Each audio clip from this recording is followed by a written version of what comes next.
waume zao wanashindwa kuingia makanisani kwa sababu ya vijitabia anavyoonyesha pale ndani. Ni kweli. Yaani baba mpaka anashangaa, anamuuliza kabisa asubuhi, mama unaenda wapi? Anasema nimeenda kanisani, wakati wamelala, yani hajasinzia. Siku moja nikatoa ushauri hivi, ilikuwa ni Kitanga pale kanisa la FBC. Nikasema kila mmoja anaoa kabisa, lakini ni wachache ambao walibahatisha kuwa na wake wazuri.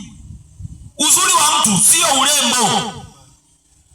Uzuri wa mtu sio weupe. Hamna. Uzuri wa mtu sio kunenepa. Uzuri wa yani, hata kama anaweza kawa mtu wa jicho moja, akawa ni mtu ambaye mmekaa kwa amani.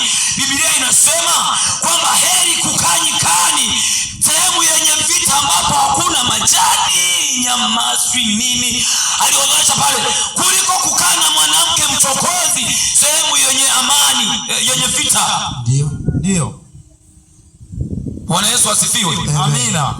Kwa sababu utaemea nyama, kupika sio kazi, atapika.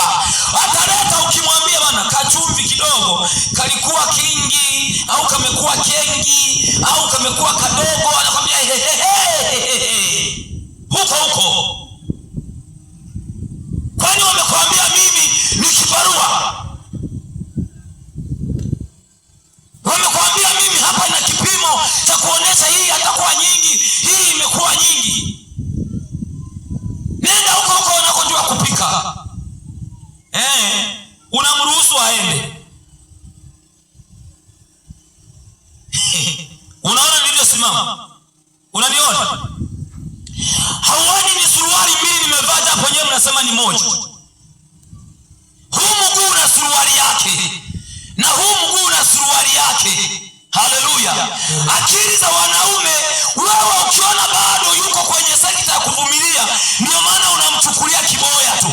Lakini ukiona mwanaume amefikia hatua ya kukata shauri, hakuna haja ya kumwambia nenda kwa wanaojua kupika, na yeye anawajua.